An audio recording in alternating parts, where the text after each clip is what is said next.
Hello, everyone, and welcome back to another episode of the Power of Eight Book Club. Hello, my name is Pollyanna Blanco, and with me is Jennifer Smith.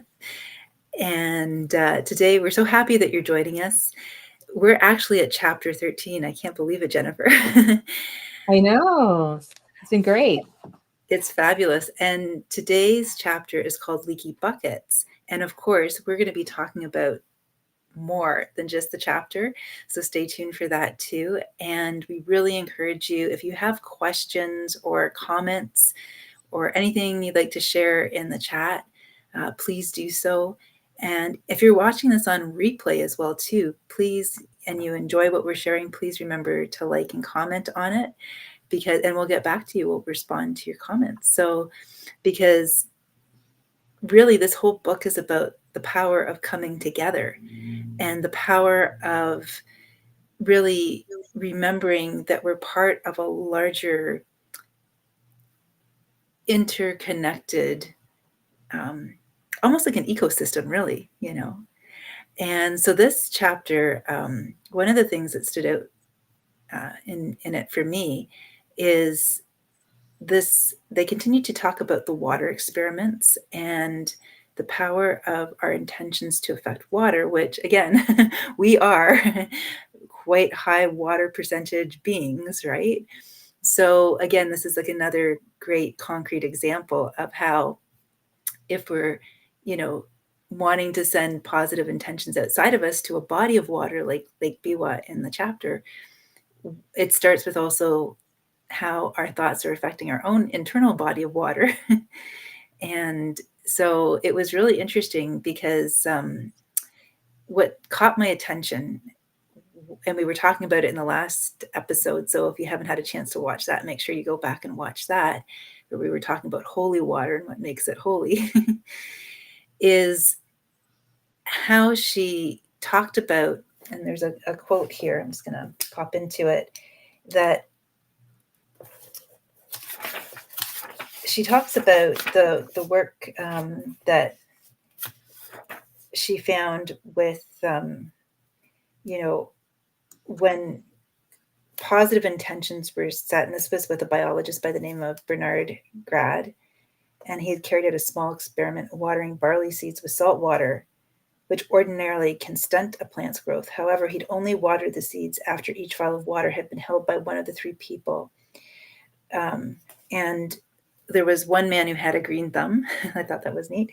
And two depressed patients. And the fastest growing plants had been watered by the green thumbed healer, followed by those watered by one of the depressed patients, who had nevertheless grown enthusiastic about the experiment.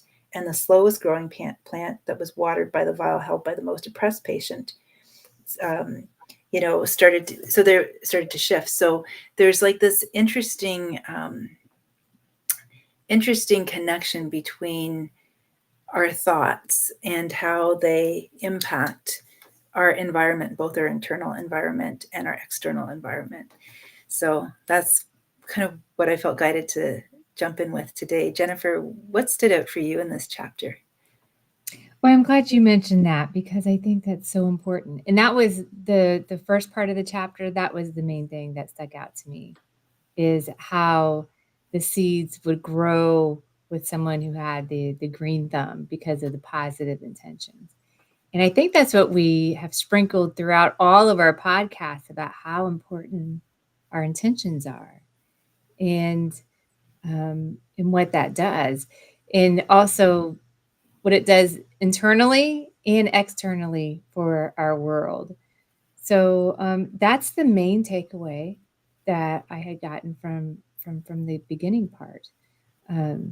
You really think about this, and towards the end, some of the questions were, how do our thoughts affect water? Because they'd proven that with loving intention, water does change. They have scientific proven results how the pH would change by 1, and that's a scientifically statistics, but then there's statistical bounds of that, it's evidence scientifically. So I think that was the major science part, to prove that out. But then one of the questions was how do our intentions, if we know it affects water, how does it affect our food? How does it affect when we're cooking our food and the intentions that are put in there? And I think it's also important if everything is done in the energy of love and abundance and good intentions, everything is much healthier for you. Yes. It goes back to that old, expression about, that magic ingredient, that secret ingredient, which is love. You can taste it in Mhm. the food when people care about what they're cooking. And some people really express themselves, their love through food too. I know my father Mhm. was a cooking teacher, a foods teacher in the high school system here. And he was always giving us doggy bags. So whenever we come over just to pop in for a quick thing, he'd always offer to feed us. And that, so definitely, and extends beyond food as well too, right? In our day-to-day lives, if we're standing in the grocery store checkout line and we have a little bit of a moment to just, quietly send love or bless people, you know, it's this idea that I think a lot of people are awakening to now. And Mhm. it's more than even an idea. It starts as an idea that then it becomes an awareness when you start to discover how your day unfolds differently when Mhm. you quietly within yourself place your focus on the love, on feeling the love, on sending the love, on looking for the love, on paying attention and being grateful for the love that's already present. Mhm. And everything I've noticed in my own day, I'm curious about you, but I notice everything flows a lot more easily too. And there's a momentum in that. Have you noticed that as well too, Jennifer? Yeah, yeah. I think if you go with your day in that sort of energy, it's like everything just lines up perfectly. You have to, it's almost like a light, like you have to touch everything just lightly. You have to be in this ease and flow and trust and follow your intuition. And it's like everything is just set up for us perfectly when we can be in that stream of ease and flow and trusting. Um, Sometimes our intellect gets in the way. I was reading something this morning, actually, one of the installments, and just because I read those that Master Lady Carrot Raw has on her website. And one of the things was about the physical body, emotional body, mental body. Was talking about that. And it was really talking about if you can pay attention to your physical body and your emotional body and let them dance together without getting your intellect too involved, everything just flows. And I always make sure that I read something every morning just as a reminder. And it doesn't have to be a lot, it could be just opening up one of my favorite books, go to books, or like the Ensoulment, or something that um, fills you up with positivity, just as a reminder for the day. I love that. That's a great way to Yeah. start your day, right? Because it's just like a Mhm. little bit of a orientation point. It gets you sort of situated in that positive energy. And I love that expression actually that you just used about touching things lightly. Mhm. For I'm curious exactly what you mean by it, but my takeaway from it when I hear you say that is this idea of moving through the day and sending your intentions out, focusing the energy, and also not grasping onto things. You know, just Yes. yeah, just trusting that it's more about the internal state and where we are and checking in and kind of doing little service checks with ourselves throughout the day. Mhm. And and then just trusting because even today, as just before um, our share today, I'm back in Toronto and there's lots of construction still. They're still working away on it. Mhm. And it's a very different flow from being in Cozumel, Mexico. And I definitely got entrained to that flow there and I loved it. And now it's time to adapt to being back in Toronto. And the great thing is that I actually brought that flow back with me here.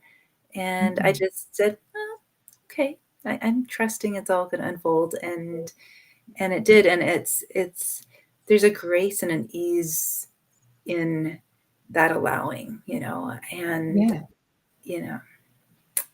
Yeah, that touching things lightly is that what I mean? I mean, it's kind of like the ease and flow. And I use that phrase for myself just in the day-to-day world, physical world, but also during meditation. It's a light touch. And it's almost like, I guess you could it's just the being, the no thoughts, just, even like whenever you are going to relax and meditate, just a relaxed state, not a real tight closed eyes or anything like that. Everything's just a really relaxed, just touch lightly. Yeah, I like that because it also makes me feel reverent when I hear that phrase, like that idea of with consideration, with that awe and respect, so for the impact, right?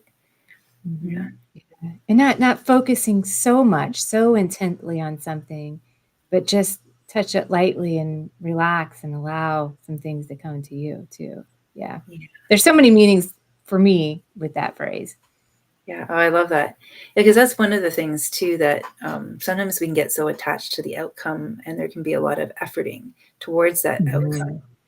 And something that I've been noticing lately too is just I'm curious about. This is the and more part that I'm curious about what you've been noticing this week. For myself, what's been present has been this creating more spaciousness and really allowing, like not rushing, allowing the spaciousness to be there, even though I'm back in the city and there's tons of examples and opportunities to rush around. I just am saying yes to slowing down, yes to spaciousness, yes to it's all going to happen in divine timing. Like I still have things that I would like to perhaps complete, and it's more focusing less on the task and more on the flow of where things are going. And like you said, the dance between the emotions and the physical body that you read in the Ensoulment. It's I feel like there's a right now too, sort of energetically, I don't know if you've noticed this, and I was talking with a client this morning about this, that really the energies are really supporting us to, especially in the feminine collective, to really take care of ourselves, to really be in our own energy, and as opposed to sort of sending it out in a million different directions and then having to call it all back. It's like making sure that as we go out into the world after we've cared for ourselves, when we need to be out there, that we're keeping, the way I like to describe it, the way I feel it inside of myself is like that felt sense of what it feels like in my own inner environment when it's full, when it's nourished, and keeping that close in my heart and with me as I move out into the world. And if it starts to get drained or depleted, even if there's things that need to be done, giving myself permission to stop, pause, check in, and just reboot and renourish, or whatever you want to call it. I don't know. Have you been noticing anything like that yourself, or something different? I think that's probably something we all go through quite a bit, is to one, giving yourself permission, because I always have to say I give myself because I have a lot of things I'm interested in. Yeah. And then your mind takes over and goes, wait a minute, I got to focus just on this one or just that one. But it's not really true. You can focus, you can have a lot of things you're interested in. I think what's bringing you joy is just like you have to give yourself permission. It's okay if I work on this project, in this project. You know what I mean? You just want to separate that into segments. Like I'm working on this project and putting all of your energy towards that, and then moving on to the next. But yeah, I think the pauses throughout the day and giving ourselves permission to slow down, because in my life I was such a doer. Got to get this task done. Got to get that task done, and so really bringing that to my own awareness. It's okay to slow down, which I'm pretty good at now. But there's some of those days where you think, oh, or you just want to get task related. What I noticed the other day is I thought, no, there were some projects I wanted to get done, but I can feel my vibration. Like if it's slowing down and it's like, what would I really like to do right now? And this is small, but it was big for my vibration. What I did was I went and I had a picture that I bought for the wall. So that's what I really wanted to do. So I went and did that. And then your vibration raises because you're doing something you want to do. And then what happened that day was then something flowed in that was related to my project. Like I got a message from someone, which was really good. And it seemed like the flow picked up from there because then like, oh, well, this is going to be easy now. And then it just excelled. And then I actually enjoyed doing the project, doing the things that I was needing to do anyway. Yes.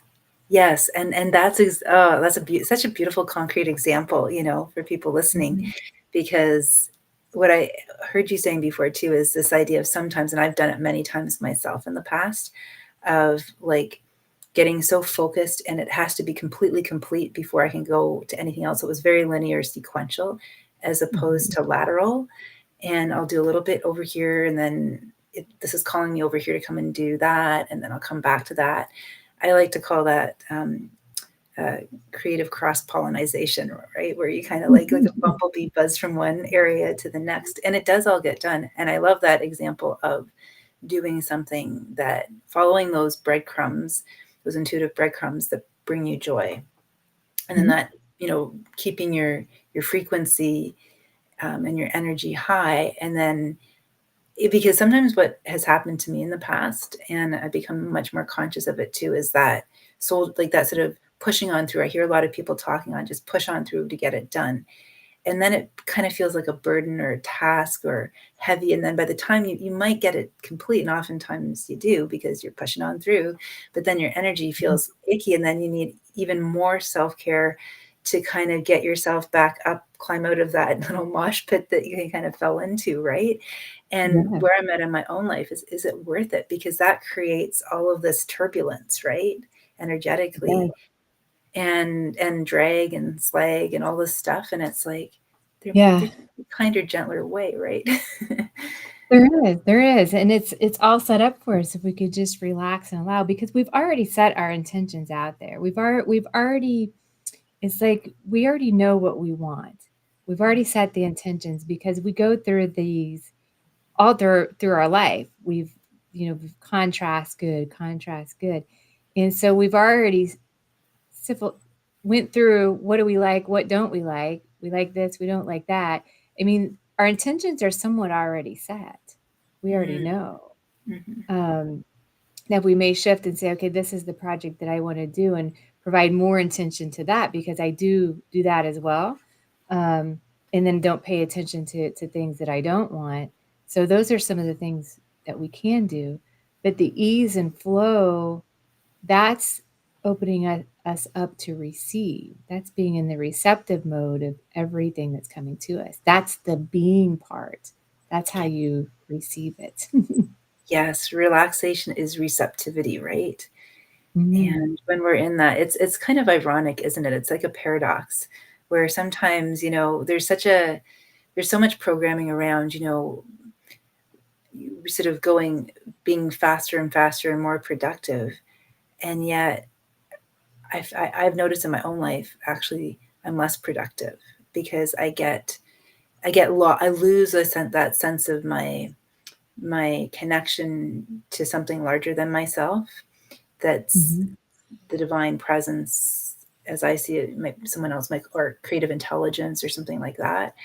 And when I just become almost like a robot, kind of like hammering on and droning through. So it's so much, it feels so much better. And we're meant to notice that, and again, this is where I feel like it's really important also when you were talking before about noticing the different parts of ourselves, is to notice. I've become very sensitive to noticing where my mind comes in, and it loves to make up stories. It loves to say, oh, well, life is like, no, it's not. Thank you, pop-up.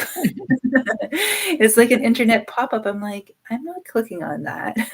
It's like clickbait. Yeah. It's trying to like hook me, into paying attention to it. And it's like, no, thank you.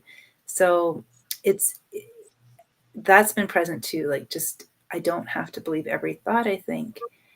It's more important to maintain, be aware of my emotional body and the frequency I'm in, and how my physical body feels, so that then, it just kind of, I like what you said earlier about that. That helps a lot. So Yeah. What I've noticed is sometimes whenever I gotta say this, whenever I first started really putting these things into action, like, okay, this is how the law of attraction works. This is how things work. It can seem kind of confusing at first because it seems like things are kind of contradicting, like what they said this, now they're saying that. But it's the application of putting this into your life and then noticing what's happening. And then that's whenever things become more clear on how all of this works for your life, for a person's life. And it's really is, it's a balance. It's a balance. It's just this walking this line of balance, but it's really simple too. It's really simple, just not always easy to hold yourself in that frequency of flow and ease because we haven't been taught that. yeah, so the programs are there, right? That the mind wants to tell us otherwise, and you just have to sort of find the mute button for the mind sometimes, and Yeah. and Really and can. it's interesting too. You said something I just want to emphasize and underscore that I thought was really actually important. You talked about with, noticing, like you set your intentions and you focus on what you want to create, and then you go throughout your day, and it's the noticing we want to pay attention to more than the mind. Like, the mind is part of the noticing, like noticing what the mind, the emotions, the physical body are offering us feedback loops. It's just, I think we sometimes confuse the noticing with the thinking, and I just want to make that discernment for anyone who's listening. Awareness is different than thoughts. Awareness is connected to consciousness, whereas thoughts are literally only of the mental body. So they're only focused on the mental body as the ultimate feedback loop. And it tends to run roughshod in my own experience over the emotional and the physical and the spiritual bodies, which all have valid, you know. So I sometimes, humorously imagine like a boardroom meeting where there's someone who's like, it's my way or the highway, and then there are the other people just, so it's like, how can there be more of a synchronization, a harmonization, that it's about respecting all of the feedback loops and using that to discern what's my next right and perfect step. Does it mean I need to pause, place my hands on my heart, breathe, take a nap, be out in nature, shift gears, and let go of what I was focused on to allow my focus to drift to something else, like you were sharing? And that's the dance, right? It's not it's not a dictatorship, it's a dance. So that involves partnership, right? Right, right.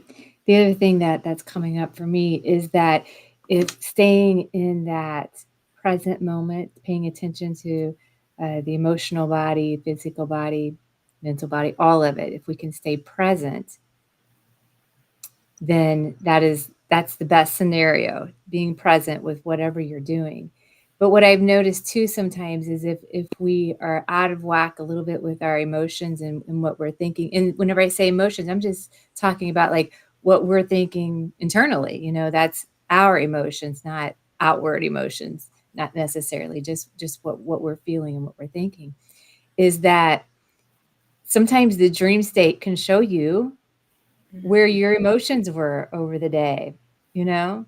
So sometimes that affects the dream state as well. It'll give you indicators of what needs to be unwound and back to presence. And I did notice that one day this week. And because I wrote it down, I was like, oh, but it's, it's an indicator of it was something that I was contemplating. Should I do this or should I do that?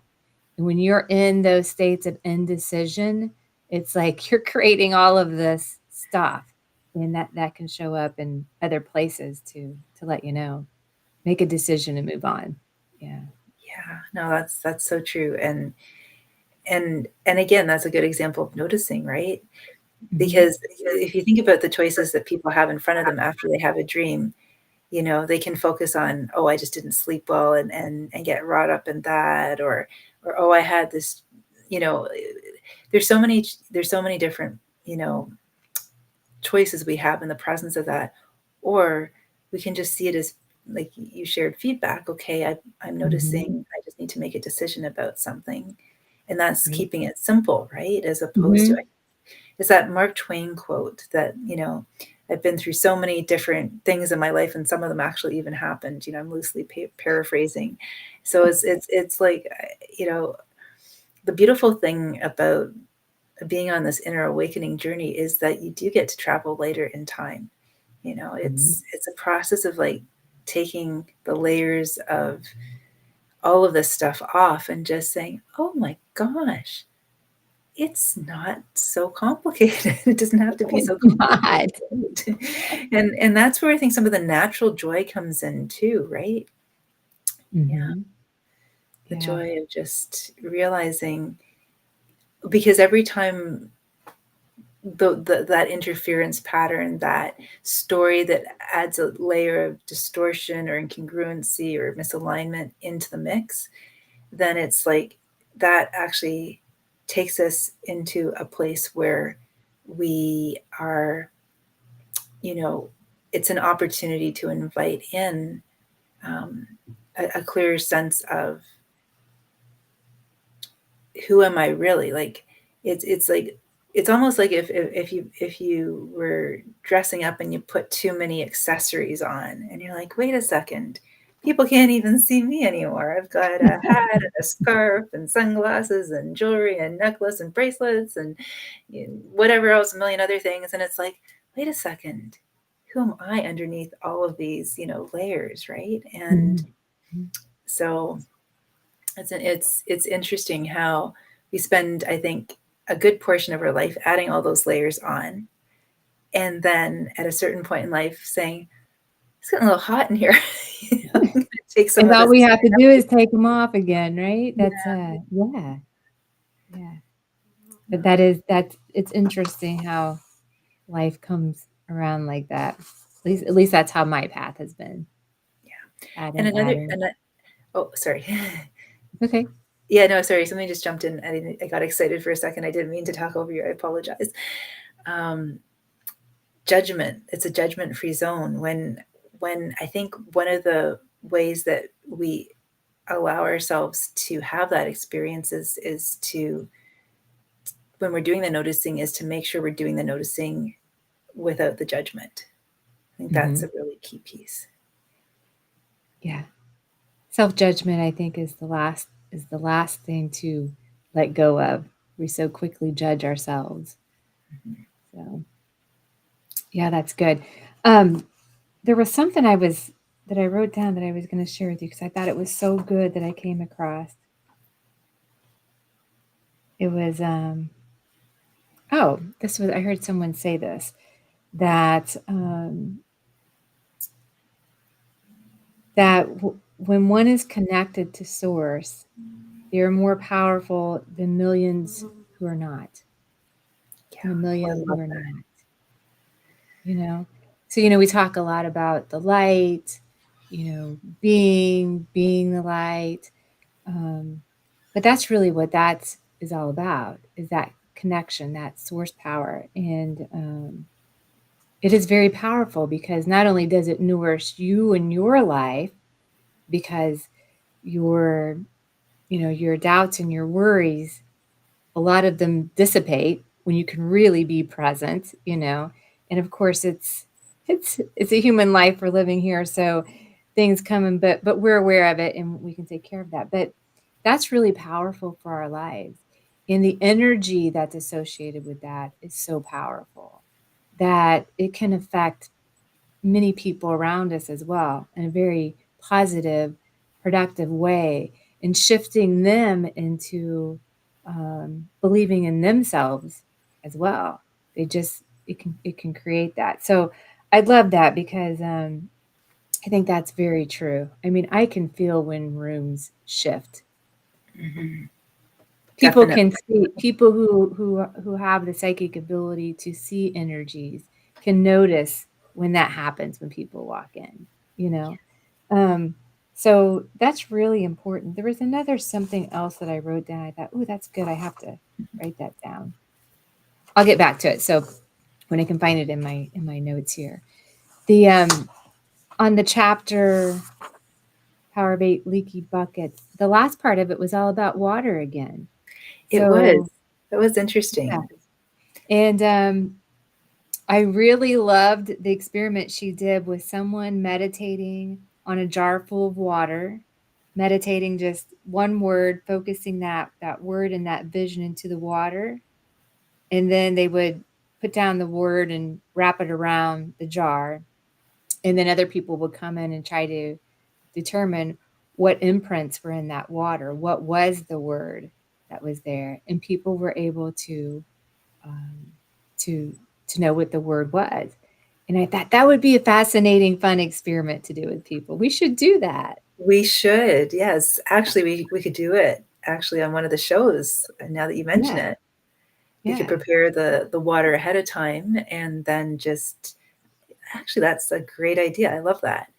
It was just, because I feel like the more we as we awaken that we practice and have fun, let it be light, let it be playful, play with these practices, the more it helps us to expand and just trust ourselves more, Mm-hmm.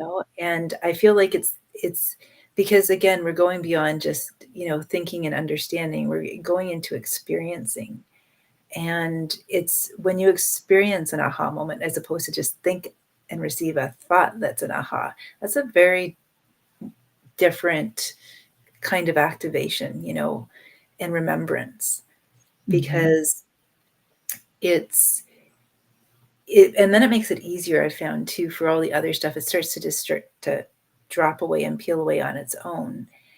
The other thing that sort of popped in for me too, as you were sharing about, being that light, and when you walk into a room and it shifts the room, that's something too. Just it's not something, when we're on an inner awakening journey, we don't have to try to be that person. We don't need to, because sometimes I feel like when people feel like their first awakening, there's sort of an internal pressure that I can say this and not that, and it's sort of, I think it's a phase that everyone probably moves through, right? Yeah. Yeah. Which is part of the process, and it's all good and it's all okay. It's just what starts to happen is just being. I love how Master Lady Kira Ra expresses it: response able, able to respond, and it starts with being able to be aware of ourselves and what's happening in ourselves.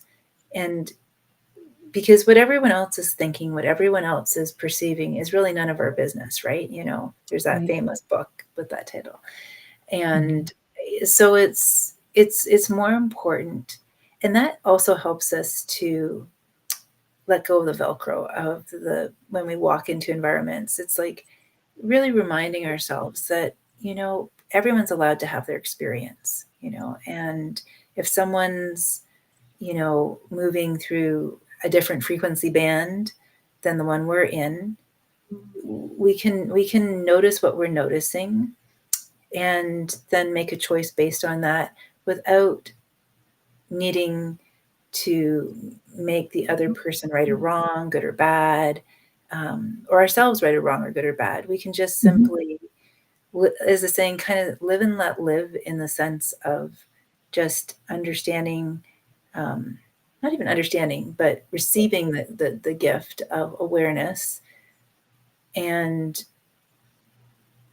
using it to continue the dance and the navigation. Everyone has the right to be. Yes, I That's like it. Everyone has the right to be. And so that's always a good one to hold on to. Noticing without judgment. And right, no one's right or wrong, and there's really no reason talking about like opinions on things like that, because it only matters like, what are you thinking about you and your life? Like, how do you feel about yourself? Self-care. That's why self-care is so important too. That's why we always say self-care is so important, because you got to take care of yourself. You got to take care of you before you can take care of other people. Otherwise, you'll get depleted. Exactly. And And it's and not you'll look, selfish. It's not selfish to think about yourself and to make sure that you're taken care of physically, emotionally, things of that nature. yeah. And I'll find too in my own journey, like I'll look for, if I'm not managing my self-care, then it's like, it's so easy. And I've seen this with other people too, and clients I've worked with, that it's sort of, again, it's because of old subconscious programs that are beneath the radar system Mhm. of our mind. We'll look to get our needs met through, giving to someone else to fill our cup, rather than filling our cup from within first, Mhm. and then letting the overflow pour out to benefit other people. So it goes back to just, wherever we are, just, you said it earlier on, and it's always stuck with me, and I just love the way you express it. It was just, we only have one job, and one job only, and that's to keep our frequency high. And Mhm. it's true. It's just be that light. And when that becomes normal and natural, it's not a posturing, it's just a state of being, and it's just how we experience ourselves from the inside out, then there's nothing we need to do, really, even, or have. It's just about moving through life with that grace and that trust and that surrender and that intention. And it gives permission for other people to do the same. They may not, Mhm. it just shines a light of what's possible, and it it continues to expand, because again, everything's interconnected, to go back to my very first point at the beginning of this. Yeah. So to keep our frequency high should be very easy, right? Because you have self-confidence, you have self-love, you have self-care, you are kind to other people, you just give love, life is joyful. I mean, that should be easy for everybody. Why do we make it so hard? Yeah. And that's when your frequency rises. That's whenever you can be in good health, because your body's going to be in better health because of that, because you're balanced, all your physical and energy bodies are balanced. Um, and that's when you're in the receptive mode to receive all the abundance. Yeah. So we just have to be happy. Yes. Yes, yes. It's an inside job for sure. Yeah, yeah, it is. uh, Was I there really, anything else with the chapter that stuck out to you? uh, I think we've covered a lot of things. I have one more thing highlighted that I'd Okay. like to share. And this was on page 136 of, what is it, chapter 13 we're on? Yeah. Um, one of the Rusty Roy had been intrigued by the fact that historically, water has been central in important rituals. Besides being physically necessary to life, since ancient times, water has been closely associated with the psyche, intuition, and healing. And I just thought that was important, because water has always been a part of, blessings, and we're seeing here scientifically, you can see that you can put imprints and impressions within water. And there's all sorts of studies out there, right? I think we've touched on it before. It's no doubt water holds these energies and these frequencies, and we can do that with our thoughts. We can do that with music. We can do that, with all sorts of different things. So, yeah, water is important. I like that. That's a great point to end on. And you just sparked something in me too, as you shared that water helps us to remember that the illusion is that there's any separation, right? Because it's, it's all just one big flow. You have an ocean which is comprised of many different water molecules or drops of water, and yet it's the unity of it all together as the allness. So it's interesting that water is always used in the rituals, sacred rituals, because I feel like it's almost like that reminder of the oneness that we all truly are a part of, Yeah. and come from. Mhm. So Water. And we can do this at home. Just, you can put your hands around a glass of water and just send loving intentions to it. And you've already increased the frequency in that water. And when you drink it, it's better for your body. So there's all yeah, sorts of things we can do. love All that. right. Yeah. Well, thank you, Pollyanna. We should also mention that we do have the landing page completed. It's at Good. meetthelight.com / power of 8. So if anybody wants to join us to be as a participant in the power of 8, Pollyanna and I will guide you on how we do those intention experiments. I don't know if we should even call it an experiment anymore because it's true. It happens. But if anybody would like to be a participant in a group of 8, the power of 8, please just fill out that form and we'll be in contact with you. If you or anyone you know is in need of healing, we will be taking one participant, one healee each week that the power of 8 group will focus upon. And this is a free service. So this is our service to everyone. So if you want to participate, or if you know someone who wants to get the healing intention sent to them, just go and fill out that form, and we'll be in contact with you. Yes, we're very much looking forward to sharing that with you. And what popped into my mind, Jennifer? Why don't we call it an intention circle? Intention circle. I like that. Yes, that's good. Okay. I've really enjoyed our conversation today, and thank you everyone for your presence, whether you were watching this live or on the replay. We're so happy that you're here, and remember to join us next week, same time, same channel, when we're going to be talking about, what's the title of the next chapter? I'm going to take a peek. Chapter 14, the Twin Towers of Peace. That sounds interesting. All right. We'll see everybody next Wednesday, same time. Thank you for joining. Thank you, Pollyanna. It's a pleasure as always.